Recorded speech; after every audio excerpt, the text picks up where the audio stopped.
Selamat pagi, bersama saya, Cindy Raja. Mari awali aktivitas dan pelayanan Anda melalui renungan pagi bersama Allah di waktu fajar.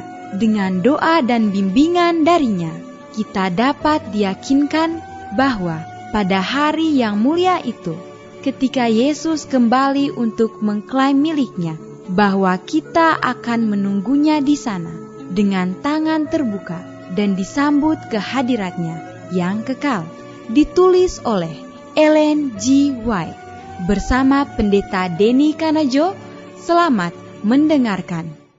Salam, selamat pagi para pendengar yang diberkati oleh Tuhan dimanapun Anda berada saat ini. Kita akan sama-sama mendengarkan firman Tuhan melalui audio renungan pagi pada tanggal 8 Juni 2022 dengan judul Diberkatilah Mereka yang Melakukan Perintahnya. Sebelum kita melanjutkan bacaan renungan kita pada pagi hari ini, kembali saya mengajak semua para pendengar yang setia untuk berdoa bersama-sama. Bapa kami yang bersemayam di dalam takhta kerajaan sorga, terpujilah namamu ya Tuhan di pagi hari ini. Besar kasih dan setia Tuhan telah jaga dan lindungi kami sepanjang malam di dalam pembaringan kami hingga tiba di pagi hari ini kami bangun dengan tubuh sehat dan segar. Sebelum kami melakukan segala tugas pelayanan dan pekerjaan kami sepanjang hari ini, kami rindu untuk belajar mendengarkan firman Tuhan. Curahkanlah kepada masing-masing kami kuasa Roh Kudus-Mu. Terima kasih Tuhan Yesus, dengarlah doa kami Bapa, dan mau mengampuni segala dosa kami, karena kami sudah berdoa hanya di dalam nama Tuhan dan Juru Selamat kami. Amin. Ayat inti kita terambil di dalam Wahyu 22 ayat yang ke-14, demikian firman Tuhan. Berbahagialah mereka yang membasuh jubahnya. Mereka akan memperoleh hak atas pohon-pohon kehidupan dan masuk melalui pintu-pintu gerbang ke dalam kota itu. Mari kita ikuti penjelasannya.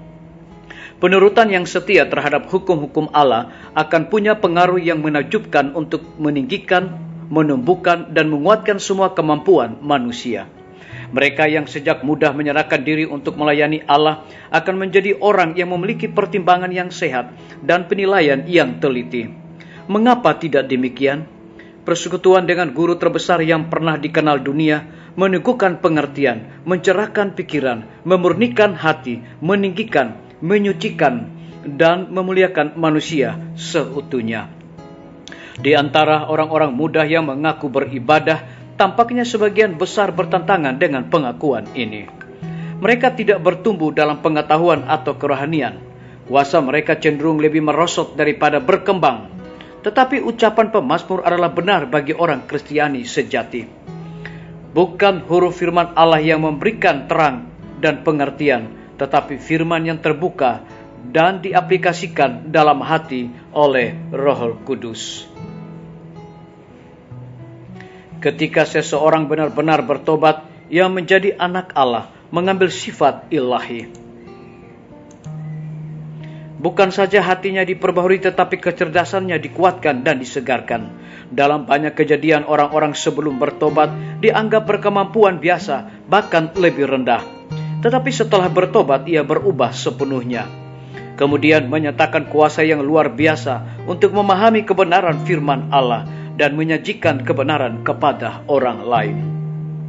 Allah akan melakukan pekerjaan besar untuk para orang muda jika mereka mau menerima firman-Nya dalam hati dan menurutinya atas bantuan Roh Kudus. Ia selalu berupaya menarik mereka kepadanya sebagai sumber hikmat, mata air kebajikan, kemurnian, dan kebenaran. Pikiran yang dipenuhi dengan motif yang mulia dengan sendirinya akan menjadi mulia. Disalin dari buku Amanat kepada Orang Muda, halaman 77 dan 78. Biarlah bacaan renungan kita saat ini akan menjadi berkat bagi kita semua. Mari kita tunduk kepala dan kita berdoa. Bapa kami yang bersemayam di dalam takhta kerajaan sorga, terima kasih oleh karena firman-Mu di pagi hari ini memberikan kekuatan, memberikan berkat, motivasi, dan sukacita bagi masing-masing kami untuk melakukan segala tugas pelayanan pekerjaan kami sepanjang hari ini. Lebih daripada itu memberikan satu penekanan khusus, penurutan yang setia terhadap hukum-hukum Allah akan punya pengaruh yang menakjubkan untuk meninggikan, menumbuhkan, dan menguatkan semua kemampuan manusia. Terpujilah nama Tuhan. Pada pagi hari ini hamba berdoa untuk pemerintah kami. Tuhan memberkati Bapak Presiden bersama Wakil Presiden, para menteri dan seluruh stafnya, Bapak Gubernur bersama dengan wakil, Bapak Wali Kota bersama wakil, Bapak Bupati bersama wakil, camat dan seluruh stafnya, kepala desa, lurah, RT, RW, dimanapun mereka berada saat ini. Kiranya Tuhan lindungi, pelihara mereka, curahkan hikmat dan pengetahuan sorga kepada mereka, agar mereka dapat menjalankan roda pemerintahan di tengah-tengah pandemi dan kesulitan hidup saat sekarang ini, boleh sesuai dengan amanat dan titah Tuhan sendiri. Kami juga berdoa untuk para tim medis. Tuhan berkati dokter, perawat, bidan, semua para pekerja kesehatan yang sedang melayani di setiap rumah sakit, bahkan puskesmas yang ada di Indonesia. Kiranya mereka dapat memberikan pelayanan yang terbaik dan penuh dengan sukacita. Lebih daripada itu kami berdoa kiranya Engkau memberkati kelanjutan pembangunan Rumah Sakit Advent Palangkaraya, Rumah Sakit Advent Kupang. Kiranya Engkau memberkati semua para tukang agar mereka dapat melaksanakan fungsi tugas mereka dengan penuh tanggung jawab. Lebih daripada itu kami menyerahkan Dr. Raymond ke dalam tangan kasih-Mu ya Tuhan. Engkau telah percayakan hamba-Mu untuk memimpin Rumah Sakit Advent Palangkaraya. Kiranya hikmat pengetahuan sorga senantiasa dicurahkan kepadanya. Kami juga menyerahkan pimpinan-pimpinan organisasi gereja Tuhan, dari tingkat yang tertinggi sampai kepada gembala jemaat. Saat ini mereka membutuhkan kuasa Roh Kudus di dalam pelayanan mereka. Kami berdoa untuk belajar Alkitab interaktif online yang sedang berlangsung, dan juga KKR dan KPA. Kiranya para pembicara dan narasumber, Tuhan curahkan hikmat pengetahuan sorga selalu kepada mereka. Kami berdoa untuk guru-guru, kepala sekolah dan setiap siswa, biar mereka dapat mendidik anak-anak dengan hikmat pengetahuan sorga, agar anak-anak memiliki karakter Yesus Kristus. TNI, Polri, PNS, wira swasta, petani, pedagang, nelayan, ojek online, dan saudara-saudara kami yang ada di dalam penjara. Tuhan lindungi mereka, pelihara mereka, dan berikan sukacita selalu kepada mereka untuk melaksanakan segala tugas dan tanggung jawab mereka. Kami juga berdoa untuk para pendengar yang setia yang berulang tahun saat ini. Dengan bertambahnya usia yang Tuhan percayakan di dalam hidup mereka, mereka juga selalu bersyukur dan juga melayani Tuhan senantiasa.